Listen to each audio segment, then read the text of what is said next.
Hello friends, ITI classes के YouTube channel पर आप सभी का बहुत बहुत स्वागत है। दोस्तों, पिछली क्लास में हम लोग बात कर रहे थे एसी थ्योरी के चैप्टर की, और एसी थ्योरी में आपका जो टॉपिक था वो टॉपिक था आपका कैपेसिटर।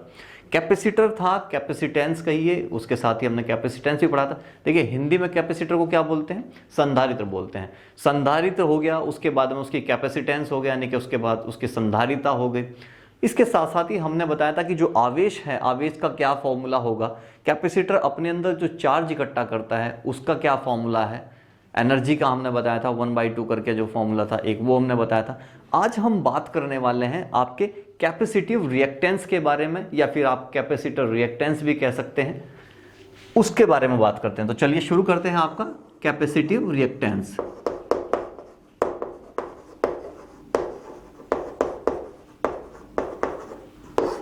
कैपेसिटिव रिएक्टेंस कह लीजिए या फिर कैपेसिटर रिएक्टेंस कह लीजिए, बात एक ही है, बात संधारित्र की हो रही है। हिंदी में अगर मैं कहूं तो इसका हिंदी अर्थ हो जाएगा संधारित्र प्रतिबाधा। नाम से ही स्पष्ट है, प्रतिबाधा है, इसका मतलब यह है कि किसी ना किसी प्रकार की बाधा उत्पन्न करता होगा या फिर अवरोध उत्पन्न करता होगा। हमने ये कहा था कि जो कैपेसिटर होता है वो अपने अंदर क्या करता है, चार्ज को स्टोर कर लेता है।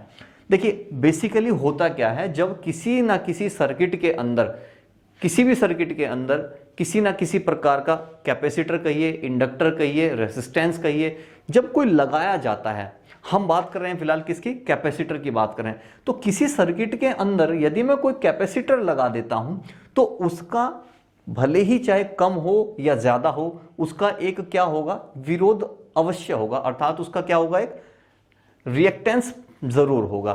हमने कहा कि यदि मेरे पास ये कोई सर्किट है और इसके अंदर मैंने कैपेसिटर को लगा रखा है, एसी मैंने इसको दिया है, तो अगर मैं इसके अंदर कैपेसिटर लगा देता हूं तो कैपेसिटर का भी अपना क्या होगा, एक विरोध होगा, यानी कि एक प्रतिबाधा होगी। किसके अगेंस्ट? एसी के अगेंस्ट। तो यदि मैं ये कहूं कि एसी की धारा या वोल्टेज के मानों का विरोध किसी कैपेसिटर द्वारा किया जाना ही क्या है, कैपेसिटिव रिएक्टेंस कहलाता है।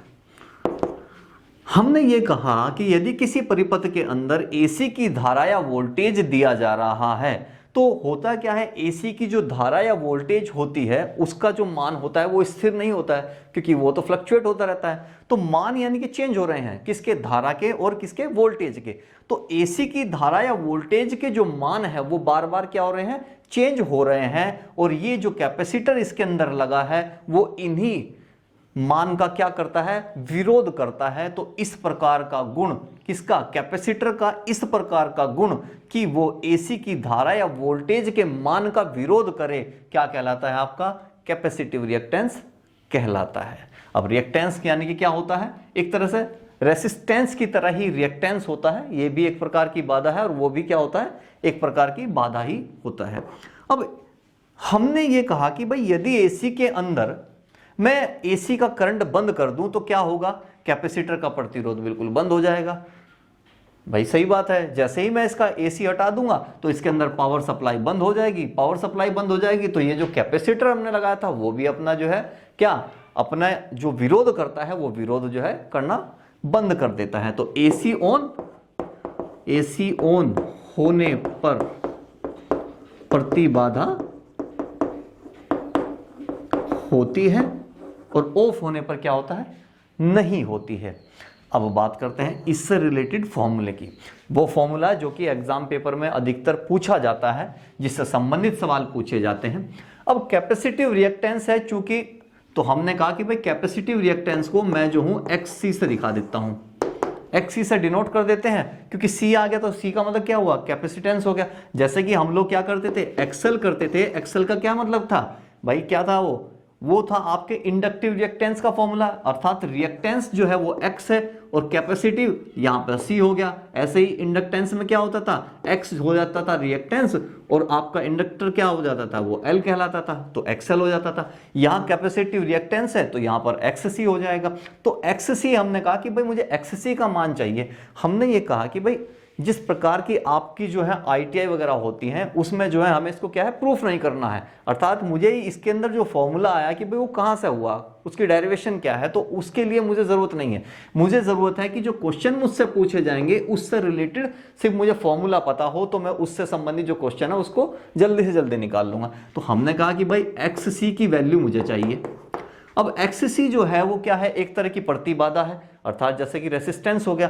तो जब रेसिस्टेंस की बात करते हैं, तो जब हम प्रतिरोध की बात करते हैं तो प्रतिरोध का फॉर्मूला क्या था भाई, V is equal to I R होता है, R is equal to V oblique I होता है। और हमने कहा था कि भाई इसको हम क्या बोलते हैं, वोल्ट बटे या तो एम्पियर बोलिए या फिर आप इसको क्या बोलते हैं, ओम बोलते हैं। तो ये भी प्रतिबाधा है, ये भी प्रतिबाधा है, तो XC का भी मात्रक कितना हो जाएगा, वो भी ओम हो जाएगा। तो XC, जिस प्रकार से हमने ये कहा था कि इंडक्टिव रिएक्टेंस के साथ में क्या होता है, XL बराबर किसके होता है, XL बराबर किसके होता है, 2 पाई f और किसके, L के। उसी प्रकार से क्या होता है कैपेसिटिव रिएक्टेंस के अंदर क्या होता है, XC is equal to 1 oblique pi f किसके, C के। और C क्या है आपका, F क्या है, पहली बात तो F होगी आपकी फ्रीक्वेंसी, C आपकी क्या हो गई, संधारिता यानी कि कैपेसिटेंस, हिंदी में आपकी संधारिता बोल सकते हैं, ये आपकी फ्रीक्वेंसी हो गई। अब हम ये कहते हैं कि यदि कैपेसिटिव रिएक्टेंस का कोई केस है और इसमें फ्रीक्वेंसी जो है आपकी शून्य हो जाए, सपोज कीजिए मैं इस कैपेसिटर को AC की बजाय DC से जोड़ दूं, तो होगा क्या, जब मैं AC की बजाय इसे DC से जोड़ दूंगा तो जाहिर सी बात है, देखिए DC के अंदर क्या होती है, फ्रीक्वेंसी नहीं होती है। जब फ्रीक्वेंसी नहीं होती है तो इसका मतलब ये हुआ कि इसके अंदर धारा का प्रवाह नहीं होगा, अर्थात धारा का मान क्या हो जाता है, शून्य हो जाता है। इसीलिए हमने कहा कि AC ही क्या होता है, कैपेसिटर में लगाया जाता है, DC नहीं लगता है, क्योंकि जैसे ही फ्रीक्वेंसी 0 हो जाएगी तो आपकी जो रिएक्टेंस है वो क्या है, कैपेसिटर की जो रिएक्टेंस होगी वो भी शून्य हो जाएगी। अच्छा, अगर मैं ये कहूं कि भाई मुझे इस कैपेसिटर के अंदर, कौन सा कैपेसिटर, कैपेसिटिव रिएक्टेंस के अंदर मुझे धारा का पता करना है, तो हम क्या करेंगे, हमने कहा जी ओम ने एक नियम दिया था और नियम वो था कि I इजिकल टू किसके था, I is equal to V oblique R के था। ये ओम का नियम था धारा के लिए। तो जब ऐसा हो गया है तो हम ये करते हैं कि भाई एक काम करते हैं कि मुझे कैपेसिटिव रिएक्टेंस के अंदर जो धारा प्रवाहित हो रही है उसका मान चाहिए, IC मान लेते हैं इसको धारा को, तो और V होगी यानी कि वोल्टेज हो गई आपकी जो इसके अंदर दी जाएगी। अब रेसिस्टेंस है ये, तो अर्थात मुझे चाहिए प्रतिरोध, और प्रतिरोध तो भाई ये खुद ही है, तो हमने कहा कि ऐसा कर देते हैं ना, तो IC is equal to V oblique XC लिख देते हैं, जहां पर आपको पता ही है V वोल्टेज होगी, I आपकी कैपेसिटर की धारा हो गई और XC क्या हो जाएगी, आपकी कैपेसिटिव रिएक्टेंस हो जाएगा। तो दोस्तों ये था आपका कैपेसिटिव रिएक्टेंस। अब इससे संबंधित एक दो क्वेश्चन कर लेते हैं ताकि समझ में आ जाए कि भाई ये कहाँ लगाया जाता है। देखिए आपके कई बार एग्जाम पेपर में इससे संबंधित सिर्फ क्या पूछा गया है कि इसका मात्रक क्या है, इसके कई सवाल आपसे कई बार पूछा गया है। तो ओम ही इसका मात्रक होता है कैपेसिटिव रिएक्टेंस का, सिर्फ इतना पूछा है। इसके अलावा पूछ ले कि यदि फ्रीक्वेंसी 0 हो जाएगी किसी कैपेसिटर रिएक्टेंस के अंदर तो क्या करेगा। हो सकता है आपसे ऐसे ना पूछ के ऐसे पूछ ले कि यदि कैपेसिटिव रिएक्टेंस के अंदर डीसी लगा दिया जाए तो क्या होगा। तो ऐसे करके आपसे कई बार जो है फॉर्मूले पूछे गए हैं। ये फॉर्मूला भी डायरेक्ट आपसे पूछ लिया गया कि कैपेसिटिव रिएक्टेंस का जो फॉर्मूला है वही बता दीजिए, तो डायरेक्ट आपसे ये पूछ लिया गया है। क्योंकि देखिए इसमें और इसमें इंडक्टिव रिएक्टेंस के अंदर और कैपेसिटिव रिएक्टेंस के अंदर फर्क सिर्फ इतना है, 1 ओब्लिक में है यहाँ पर कैपेसिटर में, और यहाँ पर क्या है डायरेक्ट दिया है, अर्थात यहाँ पर सीधा बराबर कर दिया है। तो चलिए अब बात करते हैं इस जो दोनों फॉर्मूले हमारे ये आ गए हैं कैपेसिटिव रिएक्टेंस का और इसके अंदर धारा का, तो उससे संबंधित सवाल हल करते हैं। तो देखिए अब देखते हैं सवाल आपके कैपेसिटिव रिएक्टेंस किस प्रकार के पूछे गए हैं। सवाल दिया है यदि 2.5 माइक्रोफैरड कैपेसिटेंस मान का एक कैपेसिटर 230 वोल्ट की वोल्टता पर 50 हर्ट्ज फ्रीक्वेंसी वाले एसी स्रोत से जोड़ा गया हो तो आपको XC और IC, XC का मतलब क्या हो गया आपका कैपेसिटेंस,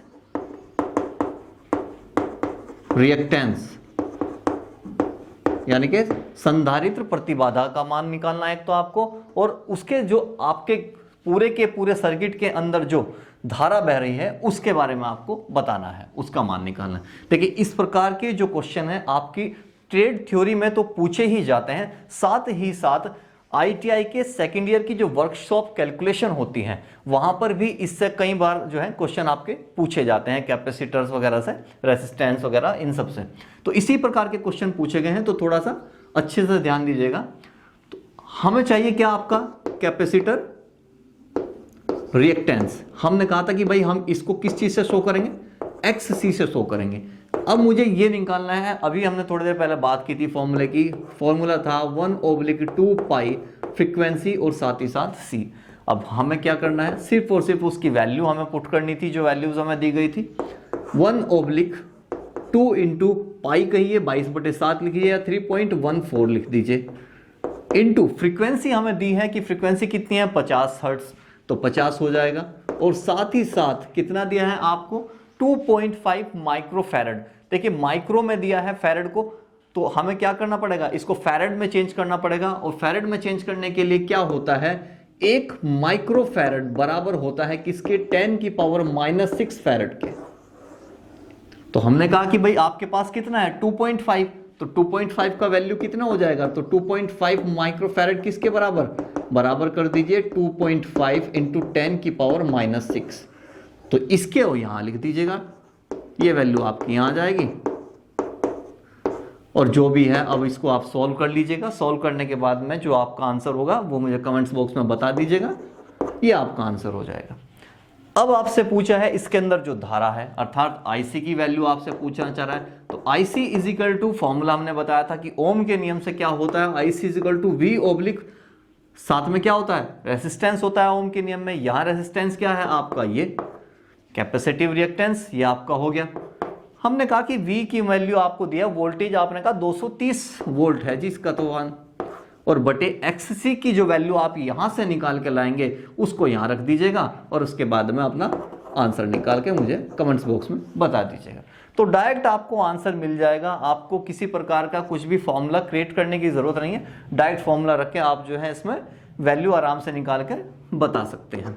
बहुत ज्यादा सवाल नहीं पूछे जाते हैं, सिर्फ और सिर्फ क्या है, मात्रक आपसे पूछ लिया, फ्रीक्वेंसी 0 कर दिया, DC लगा दिया, इस प्रकार के जो क्वेश्चन है यदि पूछ लेता है आपसे तो आप इजीली इसको बता सकते हैं।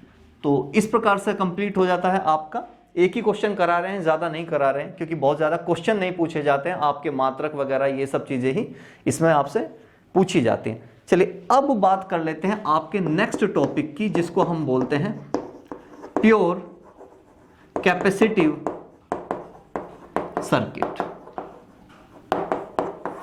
अर्थात प्योर का मतलब शुद्ध, कैपेसिटिव का मतलब संधारित्र, और सर्किट का मतलब परिपथ। तो शुद्ध संधारित्र परिपथ क्या होता है, एक ऐसा परिपथ, नाम से देखिए क्या क्या चीजें आपके स्पष्ट हो गई हैं। एक तो प्योर होगा भाई, प्योर का मतलब है कि भाई पूरा के पूरे सर्किट के अंदर अकेला ही है भाई, तो प्योर हो गया। कौन हो गया प्योर, आपका कैपेसिटिव यानी कि आपका संधारित्र। कैपेसिटर अगर मैं अकेला एक लगा दूं पूरे के पूरे सर्किट में तो वो क्या होगा, वो मेरा प्योर सर्किट कहलाएगा। किसका, कैपेसिटिव का। तो अगर मैं इसको ये कहूं कि भाई ये कैपेसिटर मैंने यहां लगा दिया भाई एक, तो कैपेसिटर को मैं किसी संधारित्र के अंदर लगा दूं और इसके साथ में AC की सप्लाई दे दूं, तो ये मेरा क्या कहलाएगा जी, ये मेरा प्योर कैपेसिटिव सर्किट कहलाएगा, PCC हो गया ये मेरा, ये आपका क्या है, कैपेसिटर हो गया। तो हम ये कह सकते हैं इजी वे में, बिल्कुल आसान सी लैंग्वेज में हम ये कहेंगे कि भाई ऐसा कोई सर्किट जिसे AC की धारा दी जाती हो और सिर्फ उसके अंदर जो है कैपेसिटर ही लगा हो, किसी और अन्य प्रकार की कोई जो है प्रतिबाधा उत्पन्न करने वाला ना हो। जैसे कि अगर मैं कहूं ना तो इसके अंदर कोई इंडक्टर लगा है, ना ही इसके अंदर कोई रेसिस्टेंस लगा है, सिर्फ क्या लगा है, आपका कैपेसिटर लगा है। तो जब किसी परिपथ के अंदर जिसे AC की वोल्टेज दी जा रही हो उसके अंदर जो है कैपेसिटर को लगा दिया जाए, तो इस प्रकार का जो सर्किट है वो आपका प्योर कैपेसिटिव सर्किट कहलाता है। ये होगी आपकी सिंपल सी लैंग्वेज। अभी हमने कहा कि भाई अगर मैं इसको एसी की बजाय डीसी से जोड़ दूं तो वही बात हो गई, डीसी को आपने जोड़ दिया, फ्रीक्वेंसी होगी नहीं, फ्रीक्वेंसी नहीं होगी तो इसके अंदर धारा का प्रवाह नहीं होगा, ये हो गया। अच्छा अगर मैं कहूं कि इसके अंदर भाई मुझे क्या धारा निकालने की, भाई अगर मैंने एसी जोड़ दिया है तो एसी के अंदर कितनी धारा इसके अंदर बह रही है, हमने कहा जी बहने का इतना है, उतनी ही बहेगी, ये रही आपकी धारा की। अगर मुझे वैल्यू चाहिए तो IC = V/SC हो गया, इससे बता दीजिएगा कितनी होगी। अब ये तो आ गया आपके पास में एक सर्किट, हमने कहा जी इस सर्किट का मुझे क्या है, वेव ग्राफ बनाना है। इस सर्किट में होता क्या है, हम ये कहते हैं कि भाई इस प्रकार के सर्किट के अंदर होता क्या है कि अगर मैं इसका वेव ग्राफ बनाने लगूं तो यहां होता क्या है, धारा के और वोल्टेज के बीच में क्या होगा, एक वेरिएशन आ जाएगा, कोण में एक अंतर हो जाएगा। लेकिन वो अंतर कैसा होगा, हमने कहा जी अंतर भाई ऐसा हो जाएगा कि जो कैपेसिटर है, तो कैपेसिटर जो होता है शुरुआती समय में कैसा होता है, बिल्कुल नील होता है, उसके अंदर कोई करंट नहीं होता जी। जब कोई करंट ही नहीं है, बिल्कुल नील पड़ा है, तो होगा क्या, देखो कैपेसिटर को क्या चाहिए, करंट चाहिए। अब अगर मैं उसे करंट दे दूं, तो मैंने उसे अगर करंट दे दिया तो करंट देने के लिए क्या करेंगे, जैसे ही एसी को जोड़ा गया तो तुरंत के तुरंत क्या हुआ, उसने अपने अंदर क्या ले लिया, धारा को तुरंत के तुरंत जो है कैपेसिटर ने कैप्चर कर लिया, क्योंकि उसका काम है भाई वो अपने अंदर एनर्जी को स्टोर करता है। तो पूरी की पूरी जो धारा थी सबसे पहले कहां चली गई, कैपेसिटर के आवेशों के पास चली गई। क्यों, उसे तो चार्ज करना था उसको, आवेश को। अब जब आवेश को चार्ज करना था तो हमने कहा कि भाई पूरी की पूरी जो धारा थी पहले किसने ले ली। अगर मैं ये ग्राफ बना रहा हूं किसका, वोल्टेज का, ये तो मेरी वोल्टेज का ग्राफ हो गया, वेव ग्राफ है जी, ये प्लस और माइनस है, ये शून्य है, यहां पर टाइम के साथ में जो वेव ग्राफ बनाया हमने ऐसा बनाया, ये हो गया आपकी वोल्टेज। अब हम ये कह रहे हैं कि वोल्टेज ये आपकी शून्य पे है, यहां आपका 90 हो गया, ये आपका 180 हो जाएगा, ये आपका 270 हो गया, ये आपका 360 हो गया डिग्री कोण। अब हम ये कह रहे हैं कि भाई दोनों के जो बीच में है वो 90 डिग्री के आसपास का कोण होगा, 90 होगा या थोड़ा बहुत कम हो सकता है। कि इस प्रकार के जो आपके सर्किट होते हैं इसमें होता क्या है, धारा पहले चली जाती है। अर्थात हमने ये कहा कि जब वोल्टेज शुरू भी नहीं हुई थी उससे पहले जो है धारा शुरू हो जाती, ये लो जी धारा शुरू होगी। अर्थात इसके अंदर वोल्टेज जब शून्य होती है तो उस समय धारा का मान जो है ना वो मैक्सिमम हो जाता है। अब ये होता कैसे है भाई, आपने कहा जी जब वोल्टेज शून्य है तो धारा का मान मैक्सिमम कैसे हो गया। अब वो मैक्सिमम इसीलिए हो गया, हमने भी आपसे कहा कि कैपेसिटर लगाया। अब कैपेसिटर के अंदर जो आप कैपेसिटर होता है ना उसके अंदर आवेश होता है, तो आवेश उसके पास में क्या होता है, जैसे ही मैंने इसको एसी का करंट दिया तो जो धारा थी वो सारी की सारी कहां चली गई, तुरंत जो प्लेट होती है कैपेसिटर की उसके पास चली जाती हैं। तो बहुत सारी की सारी जो धारा है जब वो कैपेसिटर के पास चली जाती हैं तो उसके ऊपर जो इलेक्ट्रॉन्स होते हैं वो कहां, इनकी जो प्लेट होती है ना कैपेसिटर की उस पर भाग जाते हैं।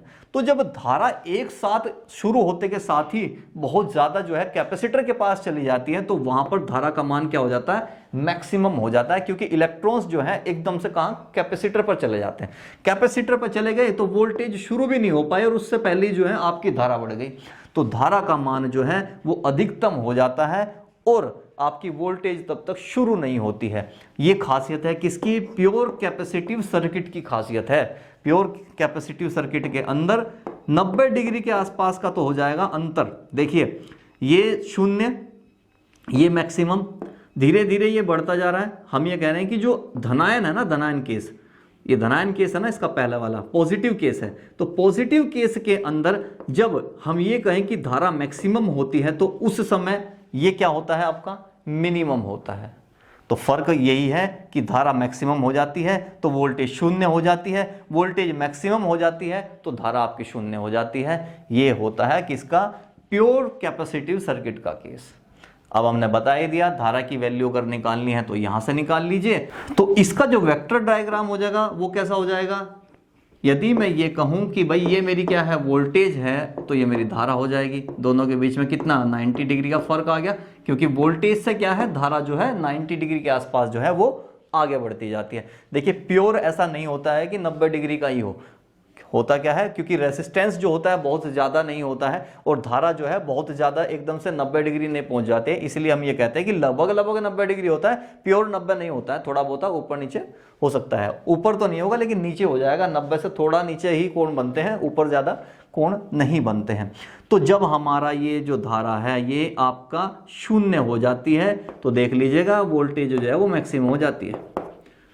धारा शून्य, वोल्टेज मैक्सिमम, फिर ये आपका जीरो।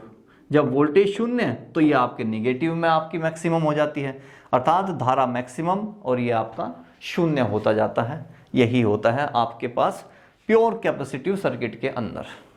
तो फ्रेंड्स आज की क्लास में इतना ही रखते हैं। इसके बाद जो आपका टॉपिक है वो है आपका इम्पीडेंस के बारे में पढ़ेंगे और साथ ही साथ इसके अलावा जो भी अभी आपका इस चैप्टर में जो इम्पोर्टेंट बचा है पार्ट उसको कवर करेंगे। Thank you.